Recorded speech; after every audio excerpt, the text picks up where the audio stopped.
إن الحمد لله نحمده ونستعينه ونستغفره ونعوذ بالله من شرور أنفسنا ومن سيئات أعمالنا. من يهده الله فلا مضل له ومن يضلل فلا هادي له. وأشهد أن لا إله إلا الله وحده لا شريك له وأشهد أن محمدا عبده ورسوله.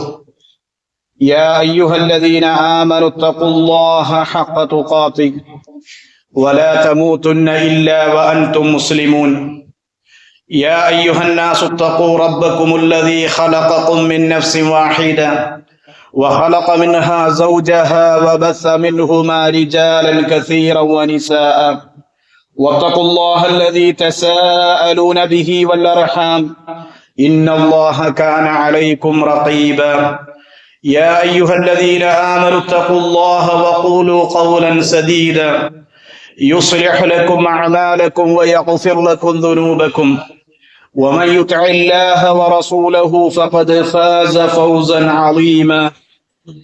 أما بعد فإن خير الكلام كلام الله وخير السنن سنن محمد صلى الله عليه وسلم وشر الأمور محدثاتها وكل محدثة بدعة وكل بدعة ضلالة وكل ضلالة في النار. സ്നേഹാദരണീയരായ സത്യവിശ്വാസി വിശ്വാസിനികളെ, മഹാനായ പ്രവാചകൻ മുഹമ്മദ് നബി സല്ലല്ലാഹു അലൈഹി വസല്ലമയുടെ ജീവിതത്തിലെ വളരെ പ്രധാനപ്പെട്ട ഒരു സംഭവമാണ് ഇസ്റാഉം മിഅ്റാജും എന്നുള്ളത്. പ്രവാചകന്റെ ആ ഇസ്റാഉം മിഅ്റാജും അതല്ലെങ്കിൽ ഏതു ദിവസത്തിലാണ് എന്ന് നടന്നത് എന്നതിനെ സംബന്ധിച്ച് സ്വഹീഹായ നിലക്ക് ഉദ്ധരിക്കുന്ന ഒരു റിപ്പോർട്ടും നമുക്ക് കാണുവാൻ സാധ്യമല്ല. അതുകൊണ്ട് തന്നെ അത് ഇന്ന മാസത്തിലാണെന്ന് പറയുകയും ഇന്ന മാസത്തിലെ ഇന്ന ദിവസമാണെന്ന് പറയുകയും അന്ന് പ്രത്യേകമായ ഇബാദത്തുകൾ നിർവഹിക്കുകയും ചെയ്യുക എന്നുള്ളത് നബി സല്ലല്ലാഹു അലൈഹി വസല്ലമയോ പ്രവാചകന്റെ അനുചരന്മാരായ സ്വഹാബികളോ അവരെ തുടർന്ന് വന്ന താബിഉകളോ തബഉ താബികളോ മുസ്ലിമീങ്ങൾക്ക് മാതൃകയായി കാണിച്ചു തരികയോ പഠിപ്പിച്ചു തരികയോ ചെയ്തിട്ടില്ല എന്നുള്ളതാണ്. എന്നാൽ നബി സല്ലല്ലാഹു അലൈഹി വസല്ലമയുടെ ഈ യാത്രയിൽ വിശ്വാസികളായ നമുക്ക് ഉൾക്കൊള്ളേണ്ട ചില പാഠങ്ങളുണ്ട്.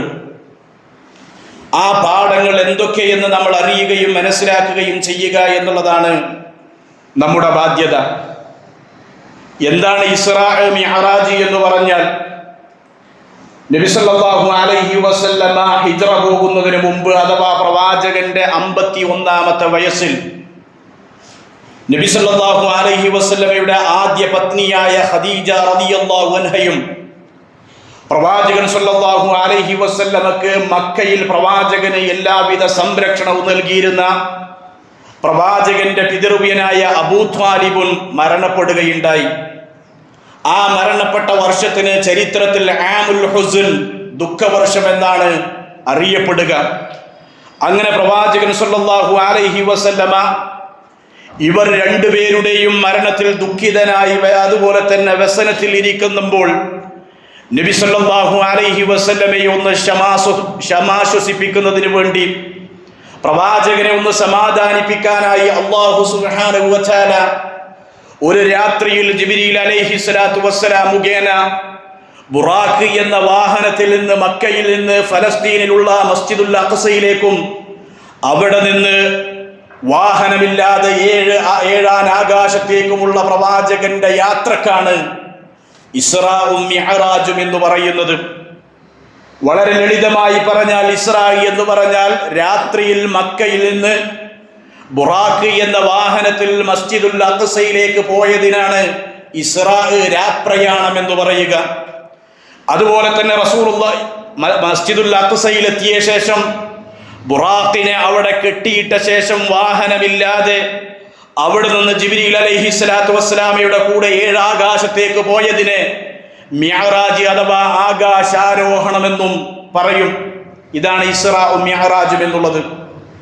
ആ ഇസ്രാഇന്റെയും മിഅ്റാജിന്റെയും ചരിത്രം പറയാനല്ല ഞാൻ ഉദ്ദേശിക്കുന്നത്, മറിച്ച് ഈ യാത്രയിൽ വിശ്വാസികളായ നമുക്ക് ധാരാളം ഗുണപാഠങ്ങളുണ്ട്. അതിൽപ്പെട്ട ചില ഗുണപാഠങ്ങൾ എന്ത് എന്ന് നമ്മൾ അറിയുകയും നമ്മുടെ ജീവിതത്തിൽ അത് പ്രാവർത്തികമാക്കുവാൻ വേണ്ടി പരിശ്രമിക്കുകയും ചെയ്യുക എന്നുള്ളതാണ്. ഒന്നാമത്തെ ഗുണപാഠം ഇസ്രാഉം മിഅ്റാജും അല്ലാഹുവിന്റെ ദൃഷ്ടാന്തങ്ങളാണ് എന്നാണ്. അതുകൊണ്ട് റബ്ബിന്റെ ദൃഷ്ടാന്തങ്ങളെ കുറിച്ച് ഓർക്കുകയും അറിയുകയും ചെയ്യുക എന്നുള്ളതാണ്. ഈ മഹാസംഭവത്തെ അല്ലാഹു സുബ്ഹാനഹു വ തആല വിശുദ്ധ ഖുർആനിലെ സൂറത്തുൽ ഇസ്രാ എന്ന് പറയുന്ന അധ്യായത്തിലെ 1-ാമത്തെ ആയത്തിൽ അല്ലാഹു അത് പറഞ്ഞിട്ടുണ്ട്. സുബ്ഹാനല്ലദീ അസ്റാ ബിഅബ്ദിഹി ലൈലൻ മിനൽ മസ്ജിദിൽ ഹറാമി ഇലൽ മസ്ജിദിൽ അഖ്സ അല്ലദീ ബാറക്നാ ഹൗലഹു ലിനുരിയഹു മിൻ ആയാതിനാ ഇന്നഹു ഹുവസ് സമീഉൽ അലീം. അല്ലാഹു സുബ്ഹാനഹു വ തആല തന്റെ ദാസനെ മസ്ജിദുൽ ഹറാമിൽ നിന്ന് മസ്ജിദുൽ അഖ്സയിലേക്ക് രാപ്രയാണം ചെയ്യിപ്പിച്ചവൻ എത്ര പരിശുദ്ധനാണ്. എന്നിട്ട് അല്ലാഹു പറഞ്ഞതാണ് ലിനുരിയഹു മിൻ ആയാതിനാ, നമ്മുടെ ദൃഷ്ടാന്തങ്ങൾ അദ്ദേഹത്തിന് കാണിച്ചു കൊടുക്കുന്നതിന് വേണ്ടി എന്ന് അല്ലാഹു പറഞ്ഞതാണ്. അതുകൊണ്ട് തന്നെ ഈ യാത്രയിൽ ധാരാളം ദൃഷ്ടാന്തങ്ങൾ റസൂലുള്ളാഹി സ്വല്ലല്ലാഹു അലൈഹി വസല്ലമക്ക് പ്രകടമായിട്ടുണ്ട് എന്നാണ്. അന്നത്തെ കാലത്ത് മാസങ്ങളുടെ വഴി ദൂരമുള്ള ഫലസ്തീനിലേക്കും തുടർന്ന് അവിടുന്ന് ആകാശത്തേക്കും തിരിച്ചു ഒരൊറ്റ രാത്രിയിൽ യാത്ര ചെയ്യുക എന്നുള്ളത് അത് വലിയ ഒരു ദൃഷ്ടാന്തം തന്നെയാണ്. മസ്ജിദുൽ അഖ്സയിൽ വെച്ച് റസൂലുള്ളാഹി സ്വല്ലല്ലാഹു അലൈഹി വസല്ലമ മുൻകഴിഞ്ഞ മുഴുവൻ പ്രവാചകന്മാരെയും നബി സല്ലല്ലാഹു അലൈഹി വസല്ലമയുടെ മുമ്പിൽ ഹാജരാക്കിയതും പ്രവാചകൻ സല്ലല്ലാഹു അലൈഹി വസല്ലമ അവരെ കണ്ടതും അത് മറ്റൊരു ദൃഷ്ടാന്തമാണ്. അങ്ങനെ അല്ലാഹു സുബ്ഹാനഹു വ തആലയുടെ ദൃഷ്ടാന്തങ്ങൾ ലിനുരിയഹു മിൻ ആയാതിനാ, നമ്മുടെ ദൃഷ്ടാന്തങ്ങൾ അദ്ദേഹത്തിന് കാണിച്ചു കൊടുക്കാൻ വേണ്ടിയാണ് ഈ യാത്ര എന്ന് അല്ലാഹു സുബ്ഹാനഹു വ തആല ആ യാത്രയെ കുറിച്ച് പറഞ്ഞു. നമ്മൾ മനസ്സിലാക്കേണ്ടത് അല്ലാഹു സുബ്ഹാനഹു വ തആല എന്ത് കാര്യത്തിനും കഴിവുള്ളവനാണ് എന്ന ബോധ്യമാണ് വിശ്വാസിക്ക് ഈ യാത്രയിലൂടെ അല്ലെങ്കിൽ ഇസ്രാഇന്റെയും മിഅ്റാജിന്റെയും ചരിത്രം മനസ്സിലാക്കുന്നതിലൂടെ വിശ്വാസികൾ മനസ്സിലാക്കേണ്ട ഒരു ഗുണപാഠം. അല്ലാഹു എല്ലാറ്റിനും കഴിവുള്ളവനാണ് എന്നാണ്. നോക്കൂ നിങ്ങൾ, മക്കയിൽ നിന്ന് ഒരു രാത്രി ഇത്രയും വഴി ദൂരമുള്ള ഫലസ്തീനിലേക്കും അവിടുന്ന് യാതൊരു വാഹനവുമില്ലാതെ 7 ആകാശത്തേക്കും പ്രവാചകൻ സല്ലല്ലാഹു അലൈഹി വസല്ലമയെ കൊണ്ടുപോകാൻ അല്ലാഹുവിന് സാധിച്ചിട്ടുണ്ട് എങ്കിൽ അല്ലാഹു എല്ലാറ്റിനും കഴിവുള്ളവനാണ്. വല്ലാഹു അലാ കുല്ലി ഷൈഇൻ ഖദീർ, തീർച്ചയായും അല്ലാഹു എല്ലാറ്റിനും കഴിവുള്ളവനാണ് എന്നൊരു ദൃഷ്ടാന്തം പ്രവാചകന്റെ ഇസ്രാ മിഅ്റാജ് എന്ന മുഅ്ജിസത്തിലൂടെ അല്ലാഹു സുബ്ഹാനഹു വ തആല നമുക്ക് പറഞ്ഞു തരികയാണ്. വിശുദ്ധ ഖുർആനിൽ 35 സ്ഥലങ്ങളിലാണ് വല്ലാഹു അലാ കുല്ലി ഷൈഇൻ ഖദീർ, അല്ലാഹു എല്ലാറ്റിനും കഴിവുള്ളവനാണ് എന്ന് അല്ലാഹു എടുത്തു പറഞ്ഞിട്ടുള്ളത്. അതുകൊണ്ട് അല്ലാഹു എല്ലാറ്റിനും കഴിവുള്ളവനാണ് എന്ന് റസൂലുള്ളാഹി സ്വല്ലല്ലാഹു അലൈഹി വസല്ലമയുടെ ഇസ്രാ മിഅ്റാജ് യാത്രയിലൂടെ നാം മനസ്സിലാക്കേണ്ട ഒന്നാമത്തെ ഗുണപാഠമാണതാണ്. രണ്ടാമത് അല്ലാഹുവിനെ പ്രകീർത്തിക്കുക എന്നുള്ളതാണ്, തസ്ബീഹ് നടത്തുക എന്നുള്ളതാണ്. നോക്കൂ നിങ്ങൾ, വിശുദ്ധ ഖുർആൻ ഈ മഹാസംഭവം സൂചിപ്പിക്കുന്ന സൂറത്തുൽ ഇസ്രായിലെ ആദ്യത്തെ വചനത്തിൽ അല്ലാഹു തുടങ്ങിയത് തന്നെ സുബ്ഹാനല്ലദീ അസ്റാ ബിഅബ്ദിഹി, എൻ്റെ അടിമയെ എൻ്റെ ദാസനെ രാപ്രയാണം ചെയ്യിപ്പിച്ചവനായ അല്ലാഹു സുബ്ഹാന, അവൻ എത്രയോ പരിശുദ്ധനായിരിക്കുന്നു എന്ന് പറഞ്ഞുകൊണ്ടാണ്. നോക്കൂ നിങ്ങൾ, അല്ലാഹുവിനെ പ്രകീർത്തിക്കുക, അവനെ പരിശുദ്ധനായി വാഴ്ത്തുക, അത് വിശ്വാസികൾക്കുണ്ടാകേണ്ട ഒരു ഗുണമാണ്. ആകാശഭൂമികളിലുള്ള മുഴുവൻ ചരാചരങ്ങളും മുഴുവൻ വസ്തുക്കളും അല്ലാഹുവിനെ പ്രകീർത്തിക്കുന്നുണ്ട്, അല്ലാഹുവിനെ തസ്ബീഹ് നടത്തുന്നുണ്ട്. തുസബ്ബിഹു ലഹു സ്സമാവാതു സബ്ഉ വൽ അർളു വമൻ ഫീഹിന്ന, 7 ആകാശങ്ങളും ഭൂമിയും അവയിലുള്ളതൊക്കെയും അല്ലാഹുവിനെ പ്രകീർത്തിക്കുന്നു, അല്ലാഹുവിനെ സുബ്ഹാനല്ലാഹ് എന്ന് പറയുന്നു. എന്നിട്ട് അല്ലാഹു പറയാ വഇൻ മിൻ ഷൈഇൻ ഇല്ലാ യുസബ്ബിഹു ബിഹംദിഹി, അല്ലാഹുവിനെ സ്തുതിച്ചുകൊണ്ട് അവനെ പ്രകീർത്തിക്കുന്ന അവനെ വാഴ്ത്തുന്ന വാഴ്ത്തിയിട്ടല്ലാതെ ഒരു വസ്തുവില്ല. വഇൻ മിൻ ഷൈഇൻ ഇല്ലാ യുസബ്ബിഹു ബിഹംദി, അല്ലാഹുവിനെ പ്രകീർത്തിച്ചിട്ടല്ലാതെ തസ്ബീഹ് നടത്തിയിട്ടല്ലാതെ ഒന്നുമില്ല. എല്ലാം അല്ലാഹുവിനെ തസ്ബീഹ് നടത്തുന്നു, അല്ലാഹുവിനെ അവയൊക്കെ പ്രകീർത്തിക്കുന്നു. എന്നിട്ട് അല്ലാഹു വീണ്ടും പറഞ്ഞു തന്നു, വലാകിൻ ലാ തഫ്കഹൂന തസ്ബീഹഹും, വലാകിൻ ലാ തഫ്കഹൂന തസ്ബീഹഹും. അവരുടെ തസ്ബീഹ്, എല്ലാ വസ്തുക്കളും അല്ലാഹുവിനെ തസ്ബീഹ് നടത്തുന്നുണ്ട്, പക്ഷേ അവയുടെ തസ്ബീഹ് ലാ തഫ്കഹൂൻ, നിങ്ങൾക്കറിയാൻ സാധിക്കുകയില്ല, അത് നിങ്ങൾക്ക് മനസ്സിലാകുകയില്ല, നിങ്ങൾക്കറിയുകയില്ല. ഇന്നഹു കാന ഹലീമൻ ഗഫൂറ എന്ന് പറഞ്ഞിട്ടാണ് സൂറത്തുൽ ഇസ്രായിലെ തന്നെ 44-ാമത്തെ ആയത്ത് അല്ലാഹു അവസാനിപ്പിക്കുന്നത് എന്നാണ്. അതുകൊണ്ട് അല്ലാഹുവിനെ പ്രകീർത്തിക്കുക, തസ്ബീഹ് നടത്തുക, അവനെ വാഴ്ത്തുക. സുബ്ഹാനല്ലാഹ് എന്ന് പറയുന്നതിലൂടെ അല്ലാഹു മറ്റെല്ലാറ്റിൽ നിന്നും എല്ലാറ്റിനും അല്ലാഹു അല്ലാതെ ഇബാദത്ത് ചെയ്യപ്പെടുന്ന ഏതൊക്കെ വസ്തുക്കളുണ്ടോ, അല്ലെങ്കിൽ അല്ലാഹു സൃഷ്ടിച്ചിട്ടുള്ള മുഴുവൻ വസ്തുക്കളിൽ നിന്നും അല്ലാഹു പരിശുദ്ധനാണ് എന്നുള്ള നാമമാണ് സുബ്ഹാനല്ലാഹ് എന്ന് പറയുന്നത്. അതുകൊണ്ടാണ് വിശ്വാസികളായ നമ്മോട് അല്ലാഹു പറഞ്ഞത്, സബ്ബിഹിസ്മ റബ്ബിക്കൽ അഅല, അത്യുദാരനായ ഉന്നതനായ നിന്റെ റബ്ബിന്റെ നാമത്തെ നീ പ്രകീർത്തിക്ക്, നീ വാഴ്ത്തിക്കൊണ്ടിരിക്കുക എന്ന് അള്ളാഹുവിന്റെ കൽപ്പന വിശ്വാസികളായ നമ്മോടുള്ളത് എന്ന്. അതുകൊണ്ട് വിശ്വാസികളെ, സദാസമയം രാവിലെയും വൈകുന്നേരവും പ്രത്യേകിച്ചും നാം ഈ കർമ്മത്തിൽ അഥവാ അള്ളാഹുവിനെ പ്രകീർത്തിക്കുന്നതിൽ, അള്ളാഹുവിനെ തസ്ബീഹ് നടത്തുന്നതിൽ വിശ്വാസികളായ നമുക്ക് മുഴുകാൻ സമയം കണ്ടെത്തണമെന്നുള്ളതാണ്. അതുകൊണ്ട് അള്ളാഹുവിനെ പ്രകീർത്തിക്കുക, തസ്ബീഹ് നടത്തുക എന്നുള്ളത്. മൂന്നാമത്, നാം എല്ലാവരും അള്ളാഹുവിന്റെ അടിമകളാണ്, അള്ളാഹുവിന്റെ ദാസന്മാരാണ്. നോക്കൂ നിങ്ങൾ, എന്തെല്ലാം അനുഗ്രഹങ്ങളും സുഖ സൗകര്യങ്ങളും നമുക്ക് ലഭിച്ചാലും നാം എല്ലാം അള്ളാഹുവിന്റെ അടിമകൾ, അള്ളാഹുവിന്റെ ദാസന്മാർ മാത്രമാണെന്ന തിരിച്ചറിവ് റസൂലുള്ളാഹി സ്വല്ലല്ലാഹു അലൈഹി വസല്ലമയുടെ മുഅ്ജിസത്തായ ഇസ്റാഉം മിഅ്റാജും എന്ന സംഭവം ഉണർത്തവേ അള്ളാഹു നമ്മെ ഊട്ടിയുറപ്പിക്കുന്നുണ്ട്, നമ്മെ ഉണർത്തുന്നുണ്ട്, അല്ലേ? കാരണം എന്തേ? അള്ളാഹു സുബ്ഹാനഹു വ തആല നബി സല്ലല്ലാഹു അലൈഹി വസല്ലമയുടെ ഇസ്രായിനെ കുറിച്ച് പറഞ്ഞപ്പോ അള്ളാഹു റസൂലുള്ളാഹിയെ അഭിസംബോധനം ചെയ്തത് എന്താ? സുബ്ഹാനല്ലദീ അസ്റാ ബിഅബ്ദിഹി, എന്റെ അടിമയെ കൊണ്ട്, എന്റെ ദാസനെ കൊണ്ട് രാപ്രയാണം ചെയ്യിപ്പിച്ച അള്ളാഹു തന്നെയാണ് ഏറ്റവും പരിശുദ്ധനായിട്ടുള്ളത് എന്നാണ്. നോക്കൂ നിങ്ങൾ, അള്ളാഹുവിന്റെ റസൂലിനെ അള്ളാഹു പ്രകീർത്തി പറഞ്ഞത് അബ്ദി എന്നാണ്, അവന്റെ ദാസൻ എന്നാണ്, അവന്റെ അടിമ എന്നാണ്. നമ്മളൊക്കെ അള്ളാഹുവിന്റെ ദാസന്മാരാണ്, അടിമയാണ്. അതുകൊണ്ട് തന്നെ നബി സല്ലല്ലാഹു അലൈഹി വസല്ലമ അള്ളാഹുവിന്റെ ദാസനാണ്, അതോടൊപ്പം അള്ളാഹുവിന്റെ പ്രവാചകനാണ്.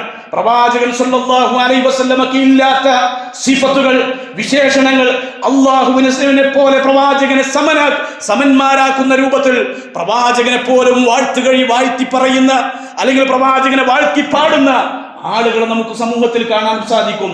എന്നാൽ നബി സല്ലല്ലാഹു അലൈഹി വസല്ലമ പറഞ്ഞതെന്താ? ലാ തുത്രൂനി കമാ അത്രത്തിൻ നസാറ ഇബ്ന മറിയം, നസാറാക്കൾ മറിയമിന്റെ പുത്രൻ ഈസ അലൈഹി സ്വലാത്തു വസ്സലാമയെ പ്രശംസിച്ചതുപോലെ എന്നെ നിങ്ങൾ പ്രശംസിക്കരുത്. ഫഇന്നമാ അന അബ്ദു, ഞാൻ തീർച്ചയായും അല്ലാഹുവിന്റെ അടിമയാണ്. അതുകൊണ്ട് ഫഖൂലു അബ്ദുല്ലാഹി വറസൂലുഹു, ഞാൻ അല്ലാഹുവിന്റെ അടിമയാണെന്നും അല്ലാഹുവിന്റെ റസൂലാണെന്നും എന്ന് നിങ്ങൾ പറയണമെന്നാണ്. നോക്കൂ നിങ്ങൾ, എന്നിട്ട് അല്ലാഹുവിന്റെ അടിമയാണ് എന്ന് അല്ലാഹ് പറഞ്ഞ റസൂലുള്ളാഹി സ്വല്ലല്ലാഹു അലൈഹി വസല്ലം, റസൂലുള്ളാഹിയും പരിചയപ്പെടുത്തി ഞാൻ അല്ലാഹുവിന്റെ അടിമയാണെന്ന്. എന്നാൽ ആ നബി സല്ലല്ലാഹു അലൈഹി വസല്ലമയെ അല്ലാഹുവിനെ സമമായി പോലും ചിത്രീകരിച്ച് അമിതമായി പ്രവാചകൻ സല്ലല്ലാഹു അലൈഹി വസല്ലമയെ വാഴ്ത്തുന്നവർക്കുള്ള മറുപടി കൂടിയാണ് സുബ്ഹാനല്ലദീ അസ്റാ ബിഅബ്ദിഹി എന്ന് അല്ലാഹു പറഞ്ഞതിലൂടെ എന്നാണ്. പരിധി വിട്ടുകൊണ്ട് പുകഴ്ത്തുക അത് പാടില്ലാത്തതാണ്, അത് നാശത്തിലേക്കാണ് കൊണ്ടെത്തിക്കുക. നബി സല്ലല്ലാഹു അലൈഹി വസല്ലമ തന്നെ പറഞ്ഞല്ലോ, യാ അയ്യുഹന്നാസ്, അല്ലയോ മനുഷ്യരെ, ഇയ്യാകും വൽ ഉലുവ ഫിദ്ദീൻ, ദീനിൽ അതിര് കവിയുന്നതിന് നിങ്ങൾ സൂക്ഷിക്കണം. എന്നിട്ട് റസൂലുള്ളാഹി പറഞ്ഞു, ഫഇന്നഹു അഹ്ലക മൻ കാന ഖബ്ലകും അൽ ഉലുവ ഫിദ്ദീൻ, തീർച്ചയായും നിങ്ങൾക്ക് മുമ്പുള്ളവർ അവർ നശിപ്പിക്കപ്പെട്ടത് ദീനിൽ അതിര് കവിഞ്ഞത് കൊണ്ടാണ് എന്നാണ്. അപ്പൊ ദീനിൽ അതിര് കവിയുന്നതിനെ സൂക്ഷിക്കണം. അള്ളാഹുവിന്റെ റസൂൽ സല്ലല്ലാഹു അലൈഹി വസല്ലമക്ക് അള്ളാഹ് പറഞ്ഞിട്ടുള്ള, അള്ളാഹു വിശുദ്ധ ഖുർആനിലൂടെയും പ്രവാചകൻ അവിടുന്ന് സ്വഹീഹായ ഹദീസുകളിലൂടെയും പറഞ്ഞു തന്നിട്ടുള്ള സിഫത്തുകളല്ലാതെ, വിശേഷണങ്ങളല്ലാതെ ഒരിക്കലും നാം റസൂലുള്ളാഹി സ്വല്ലല്ലാഹു അലൈഹി വസല്ലമക്ക് വിശേഷണങ്ങൾ പറയാൻ പാടില്ല എന്നുള്ളത്. ഇനി നാലാമത്തെ ഒരു കാര്യം, സലാമിന്റെ ശ്രേഷ്ഠതയെ കുറിച്ചാണ് ഇസ്രാ മിഅ്റാജിൽ, അല്ലെ? മുസ്ലിമീങ്ങൾ പരസ്പരം കാണുമ്പോൾ നടത്തേണ്ട അഭിവാദ്യമാണ് സലാം പറയുക എന്നുള്ളത്. ഈ ഒരു മര്യാദ ഇസ്രാഇന്റെയും മിഅ്റാജിന്റെയും യാത്രയിൽ പ്രവാചകൻ സല്ലല്ലാഹു അലൈഹി വസല്ലമയുടെ ചരിത്രത്തിൽ നമുക്ക് വായിക്കുവാൻ സാധിക്കും, നമുക്ക് കാണുവാൻ സാധിക്കും. പ്രവാചകൻ സല്ലല്ലാഹു അലൈഹി വസല്ലമയെ മിഅ്റാജ് യാത്രയിൽ ജിബ്രീൽ അലൈഹി സ്വലാത്തു വസ്സലാം ഓരോ ആകാശത്തേക്കും കൂട്ടിക്കൊണ്ടുപോകുമ്പോൾ ഓരോ ആകാശത്ത് വെച്ചും പ്രവാചകൻ മറ്റു പ്രവാചകന്മാരെ കണ്ടിട്ടുണ്ട്. ഒന്നാമത്തെ ആകാശത്തിൽ വെച്ചുകൊണ്ട് ആദം നബി അലൈഹി സ്വലാത്തു വസ്സലാമയെ പ്രവാചകൻ കണ്ടു. നബി സല്ലല്ലാഹു അലൈഹി വസല്ലം അത് പറഞ്ഞു തരുന്നുണ്ട്. ഫസല്ലംതു അലൈഹി, ഞാൻ ആദം നബി അലൈഹി സ്വലാത്തു വസ്സലാമക്ക് സലാം പറഞ്ഞു. ഫറദ്ദ സലാം, ആദം നബി അലൈഹി സ്വലാത്തു വസ്സലാം സലാം മടക്കി. എന്നിട്ട് സുമ്മഖാൽ, എന്നിട്ട് ആദം നബി അലൈഹി സ്വലാം പറഞ്ഞു മർഹബൻ ലി ഇബ്നി സ്വാലിഹ് വന്നബി സ്വാലിഹ്. ആദം നബി അലൈഹി സ്വലാത്തു വസ്സലാം പറഞ്ഞു നല്ല മകനും നല്ല ദൂതനും സ്വാഗതം എന്നുള്ളത്. ഇബ്നു സ്വാലിഹ് എന്നുള്ളത് നല്ല മകൻ എന്ന് ഉദ്ദേശിച്ചത് കൊണ്ട് റസൂലുള്ളാഹി സ്വല്ലല്ലാഹു അലൈഹി വസല്ലമയെയും വന്നബി സ്വാലിഹ് നല്ല ദൂതൻ എന്നത് അതുകൊണ്ട് ഉദ്ദേശിച്ചത് ജിബ്രീൽ അലൈഹി സ്വലാത്തു വസ്സലാമയുമാണ്. അങ്ങനെ നബി സല്ലല്ലാഹു അലൈഹി വസല്ലമ ആദം നബിയെ കണ്ടപ്പോൾ സലാം പറഞ്ഞു, ആദം നബി സലാം മടക്കി എന്നാണ്. അതുകൊണ്ട് തന്നെ പരസ്പരം കാണുമ്പോൾ സലാം പറയുക എന്നുള്ളത് ഒരു വിശ്വാസിയുടെ അടയാളമാണ് എന്നാണ്. മുസ്ലിമിന്റെ ബാധ്യതകൾ റസൂലുള്ളാഹി സ്വല്ലല്ലാഹു അലൈഹി വസല്ലമ പറഞ്ഞു തന്നപ്പോ ഒന്നാമത്തെ ബാധ്യത എന്താ? നബി സല്ലല്ലാഹു അലൈഹി വസല്ലമ പറഞ്ഞത് ഹഖുൽ മുസ്ലിമി അലൽ മുസ്ലിമി സിത്തുൻ. ഖീല, ചോദിക്കപ്പെട്ടു, മാ ഹുന്ന യാ റസൂലല്ലാഹ്, ഒരു മുസ്ലിമിന് മറ്റൊരു മുസ്ലിമിനോടുള്ള ബാധ്യതകൾ ആരെണ്ണാണ്? അതിൽ റസൂലുള്ളാഹി ചോദിക്കുക ഏതൊക്കെ? റസൂലുള്ളാഹി ഒന്നാമത് പറഞ്ഞത് ഇദാ ലഖീതഹു ഫസല്ലിം അലൈഹി, നീ അവനെ കണ്ടുമുട്ടിയാൽ സലാം പറയുക എന്നുള്ളതാണ്. സലാം പറയുക അതൊരു മുസ്ലിമിന്റെ ബാധ്യതയാണ്. അതുപോലെ തന്നെ സ്വർഗപ്രവേശത്തിന് എളുപ്പമാകുന്ന മാർഗമായി റസൂലുള്ളാഹി സ്വല്ലല്ലാഹു അലൈഹി വസല്ലം പറഞ്ഞത് അഫ്ശുസ്സലാമ ബൈനക്കും, നിങ്ങൾക്കിടയിൽ സലാമിനെ വ്യാപിപ്പിക്കണമെന്നാണ്. അതുപോലെ തന്നെ പരിചയമുള്ള ആളുകൾക്ക് മാത്രം, താൻ അറിയുന്ന തനിക്ക് അറിവുള്ള ആളുകളോട് മാത്രമല്ല സലാം പറയേണ്ടത്. മറിച്ച് റസൂലുള്ളാഹി പറഞ്ഞത് നബി സല്ലല്ലാഹു അലൈഹി വസല്ലമയോട് ചോദിച്ചില്ലേ അയ്യുൽ ഇസ്ലാമി ഖൈർ, ഇസ്ലാമിലെ ഏറ്റവും ഖൈറായ കാര്യം ഏതാണ്? റസൂലുള്ളാഹി പറഞ്ഞു 3 കാര്യങ്ങൾ. അതിൽ റസൂലുള്ളാഹി സ്വല്ലല്ലാഹു അലൈഹി വസല്ലം 2 കാര്യങ്ങൾ പറയുന്നു. തുതഇമുത് തആം, ഒന്ന് ഭക്ഷണം ഭക്ഷിപ്പിക്കുക എന്നുള്ളത്. രണ്ടാമത് വതഖറഉസ് സലാമ അലാ മൻ അറഫ്ത വമൻ ലം തഅരിഫ്, നീ അറിയുന്നവരാകട്ടെ അറിയാത്തവരാകട്ടെ അവർക്ക് നീ സലാം പറയുക എന്നുള്ളതാണ്. ഇസ്ലാമിലെ ഒരു അഭിവാദ്യമാണ്. അത് അറിയുന്നവരായാലും അറിയാത്തവരായാലും ശരി, അവർക്ക് ആ അഭിവാദം പറയാം. തനിക്ക് പരിചയവും അറിവുമുള്ളവരോട് മാത്രമേ സലാം പറയാൻ പാടുള്ളൂ എന്നല്ല. മരിച്ചൊരു മുസ്ലിമാണോ എങ്കിൽ അവനോട് സലാം പറയണമെന്നാണ്. സലാം പറയലുമായി ബന്ധപ്പെട്ട് ധാരാളം പുണ്യങ്ങളും അതിന്റെ മര്യാദകളും ഒക്കെ നബി സല്ലല്ലാഹു അലൈഹി വസല്ലമ പഠിപ്പിച്ചിട്ടുണ്ട്. മുമ്പൊരു ഖുതുബയിൽ ഞാൻ അത് വിശദമായി ഇവിടെ പറയുകയും ചെയ്തിട്ടുണ്ട്. ഇനി 5ാമത്തെ ഒരു കാര്യം, ഒരു ഗുണപാഠം, പ്രമാണങ്ങൾ സംശയലേശമന്യേ പ്രമാണങ്ങളെ സത്യപ്പെടുത്തുക എന്നുള്ളതാണ്. അള്ളാഹുവിന്റെ റസൂലോ ഒരു കാര്യം പറഞ്ഞു എന്ന് സ്ഥിരപ്പെട്ടു വന്നാൽ പിന്നെ യാതൊരു സംശയവും കൂടാതെ, ഒരു സംശയവുമില്ലാതെ അത് വിശ്വസിക്കുക എന്നുള്ളത് മുസ്ലിമിന്റെ ബാധ്യതയാണ് എന്നുള്ളതാണ്. നോക്കൂ നിങ്ങൾ, സ്ഥിരപ്പെട്ടു വന്ന ഒരു കാര്യത്തെ തൻ്റെ ബുദ്ധിയുടെ അളവുകോൽ വെച്ച് പരിശോധിച്ച് തള്ളിക്കളയുന്ന രീതി അത് വിശ്വാസിക്കൊരിക്കലും ഭൂഷണമല്ല എന്നാണ്. ഇസ്രാ മിഅ്റാജ് സംഭവം ഈ കാര്യം നമ്മെ ഉണർത്തുന്നുണ്ട്, അല്ലെ? അബൂബക്കർ സിദ്ദീഖ് റളിയല്ലാഹു അൻഹു, ആ അബൂബക്കർ റളിയല്ലാഹു അൻഹു അസ്-സിദ്ദീഖ് എന്ന സത്യസന്ധൻ എന്ന പേര് ലഭിച്ചത് ഇസ്രാ മിഅ്റാജുമായി ബന്ധപ്പെട്ട സംഭവത്തിന്റെ അടിസ്ഥാനത്തിലാണ്, അല്ലെ? എന്താണ് ആ സംഭവം? ഒരൊറ്റ രാത്രി കൊണ്ട് മാസങ്ങളുടെ വഴിദൂരം സഞ്ചരിച്ചു എന്നത് നബി സല്ലല്ലാഹു അലൈഹി വസല്ലമയെ കളവാക്കാനും പ്രവാചകനെ പരിഹസിക്കാനും പ്രവാചകന്റെ ബുദ്ധിക്ക് തകരാറ് പറ്റിയവനാണ് എന്ന് പ്രവാചകനെ ആക്കാനും കിട്ടിയ അവസരമായി മക്കയിലെ ബഹുദൈവ വിശ്വാസികൾ, പ്രവാചകന്റെ ശത്രുക്കൾ അത് കണ്ടപ്പോ അവർ വന്ന് അബൂബക്കർ സിദ്ദീഖ് റളിയല്ലാഹു അൻഹുവോട് പരിഹാസ രൂപത്തിൽ അവിടുന്ന് ചോദിച്ചു, നീ ഈ കാര്യം വിശ്വസിക്കുന്നുണ്ടോ? പ്രവാചകൻ ഇങ്ങനെ പോയി വന്നത് നീ വിശ്വസിക്കുന്നുണ്ടോ? താങ്കൾ അത് അംഗീകരിക്കുന്നുണ്ടോ എന്ന് ചോദിച്ചപ്പോ അബൂബക്കർ സിദ്ദീഖ് റളിയല്ലാഹു അൻഹു പറഞ്ഞ മറുപടി, ഫനഅം, അതെ, ഞാൻ അംഗീകരിക്കുന്നുണ്ട്.